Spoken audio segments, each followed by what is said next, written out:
I don't know where you guys are all at, but I tell you what, where I'm at, it is hot. I'm going to show you a little trick here that I do when I have screens that gets those pinholes before they start running. See, I can still use the upper part of this screen. You can use it for a long time for over the heart stuff and everything. But keep some like high mesh, 180, 230, something like that handy. Even if it's an old screen you rip it out of, and make you like where you can cut little pieces of it off. And don't cut it square. Cut it with like circular edges, put it on the print side. Take just regular contact cement. This one here is DAP that you get at your home improvement store. You can take one of the real cheap like paintbrushes, like the nylon paintbrushes, rub it on the screen, lay the piece of mesh on top of it.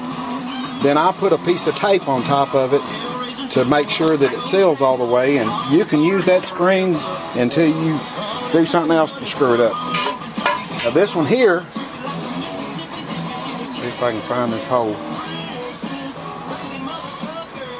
See, there's one that's going to run if I try to use this screen again.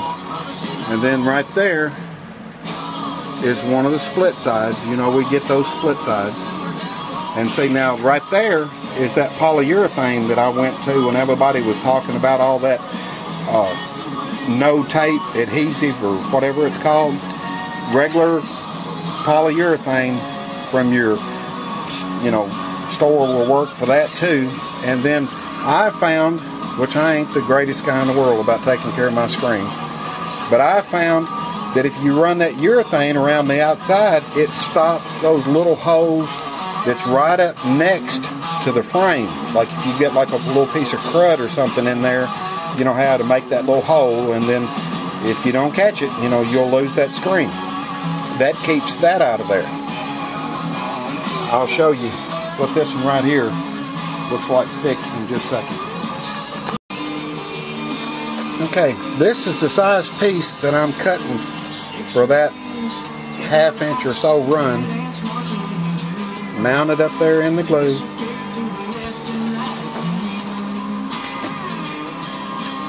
Paint the mesh down where you get the bubbles out of it. That way you've got a really, really good seal. It doesn't hurt if you go further outside than you have to, and it's really a pretty good idea. That strengthens that mesh there, and when that's dry, that mesh right there will be twice as strong as the rest of the mesh, just like when you glue wood together. And like I said, the little cheap nylon brush, wipe it off every time. You don't have to clean it with spirits or anything, just wipe it off.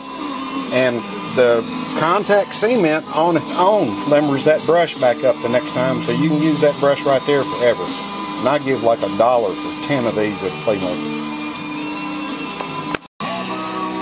Okay, you're actually going to love this one. This is a 110 screen that the bottom completely split out of.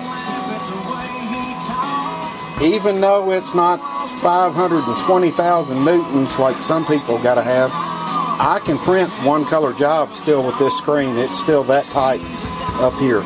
I'm gonna take that mesh and that glue and fix this bottom right here where I can still use this screen some. I'll show you what it looks like when I'm done.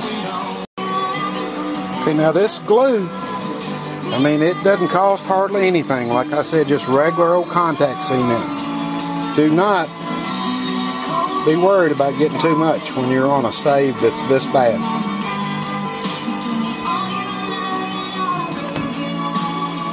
Pull the mesh back in the glue where you just take up as much slack as you can out of it.